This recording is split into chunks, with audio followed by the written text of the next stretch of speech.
একজন বাউল শিল্পী, আবুল সরকার সম্ভবত নাম।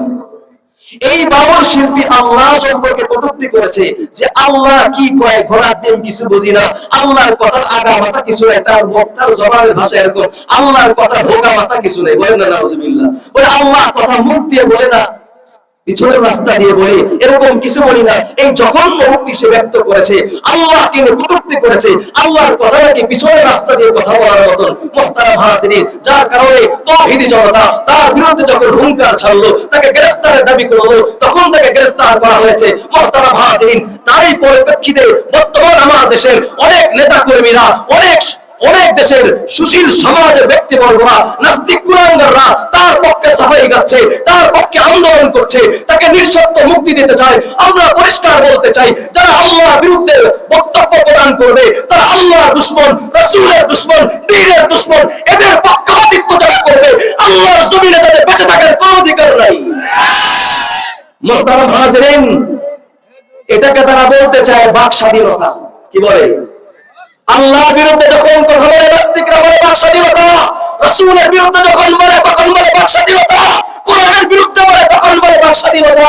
আমি বলতে চাই, যখন জিয়ার বিরুদ্ধে কথা বলে তখন তো বাক স্বাধীনতা চলে না, মুজিবের বিরুদ্ধে কথা বললে তখন বাক স্বাধীনতা চলে না, তাহলে আল্লাহর বিরুদ্ধে কথা বললে বাক স্বাধীনতা কেন? মুজিব সাহেবের বিরুদ্ধে কথা বললে তার দলের লোকরা আন্দোলনে মাঠে নামে কি নামে না? যতক্ষণ না পর্যন্ত তার বিচার হয় ততক্ষণ পর্যন্ত তারা রাজপথ ছাড়ে না।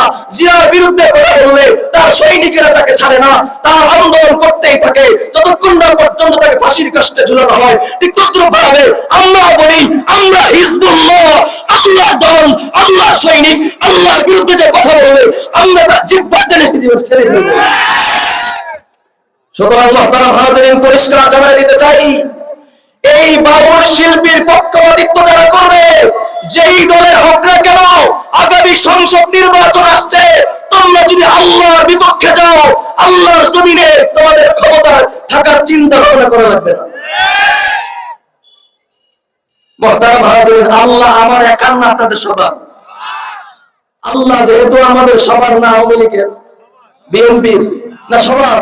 আল্লাহর মধ্যে কোনো ভাগে নেই।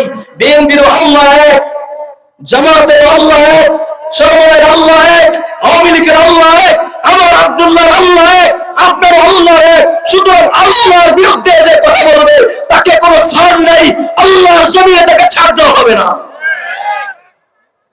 মুহতারাম হাজিরিন,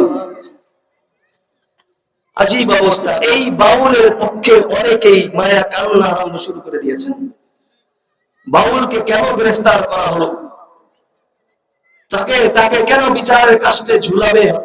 এখনো তো শুধুমাত্র গ্রেফতার করা হয়েছে। আমাদের দাবি হলো শুধু গ্রেফতার নয়, যতক্ষণ না পর্যন্ত তাকে ফাঁসির কাস্টে না ঝুলানো হবে ততক্ষণ পর্যন্ত আমরা দমবার পাত্র নই।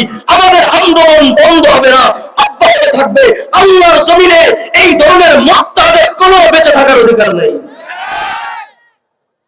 মুহতারাম হাজিরিন, যেই কথা বলছিলাম, শুধু আল্লাহকে বিশ্বাস করলেই হবে না, বরং তুমি যদি আল্লাহকে বিশ্বাস করো, আল্লাহকে যদি মহব্বতের দাবিদার হও, তাহলে আল্লাহর বিরুদ্ধে যখন কথা আসবে তখন তোমার রক্ত গরম হবে।